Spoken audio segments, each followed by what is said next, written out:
Hello viewers, আসসালামু আলাইকুম। আমি ব্রিলিয়ান্ট অ্যাপসের অফিসিয়াল এজেন্ট। আজকের ভিডিওটার মধ্যে দেখাবো যে আপনারা কিভাবে ব্রিলিয়ান্ট অ্যাপসে ব্যালেন্স ট্রান্সফার করবেন। ঠিক আছে, তো আমি ব্রিলিয়ান্ট অ্যাপসে ঢুকতেছি।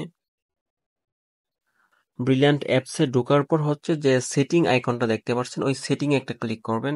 সেটিং আইকনে ক্লিক করার পর হচ্ছে আপনারা মাই ব্যালেন্সে ক্লিক করবেন। ঠিক আছে, মাই ব্যালেন্সে ক্লিক করে তারপর যে ট্রান্সফার ব্যালেন্সটা আছে ওইখানে একটা ক্লিক করবেন। তো ওইখানে ক্লিক করেই হচ্ছে আপনারা ট্রান্সফারটা করতে পারবেন। ওইখানে টাকার অ্যামাউন্ট বসাবেন আর ওইখানে হচ্ছে নাম্বার বসাবেন। ঠিক আছে, এইভাবে যদি না হয় তাহলে হচ্ছে আরেকটা সিস্টেম দেখাচ্ছি যে অ্যাড ব্যালেন্স আছে, ওই অ্যাড ব্যালেন্সে ক্লিক করবেন। অ্যাড ব্যালেন্সে ক্লিক করার পর যে আবার নিচে দেখতে পাচ্ছেন ব্যালেন্স ট্রান্সফার, ওইখানে একটা ক্লিক করবেন।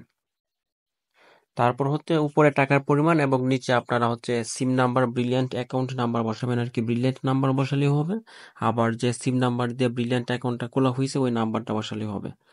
তবে এখানে একটা বিষয় হচ্ছে উল্লেখ করতেছি, এখানে ২৮৫২ টাকা যেহেতু আমার অ্যাকাউন্টে আছে, ওইখানে কিন্তু আমি সম্পূর্ণ টাকা ট্রান্সফার করতে পারবো না। মানে আমার অ্যাকাউন্টের ২০ টাকা রেখে তারপর বাকি টাকাটা ট্রান্সফার করতে পারবো। বুঝতে পারছেন? মানে যত টাকাই থাকুক সবটাই ট্রান্সফার করা যাবে, শুধুমাত্র ২০ টাকা অ্যাকাউন্টে রেখে তারপর বাকিটা ট্রান্সফার করতে হবে। ঠিক আছে, তাহলে আজকে এই পর্যন্তই। ভিডিওটা যদি ভালো লাগে তাহলে লাইক দিবেন, সাবস্ক্রাইব করবেন।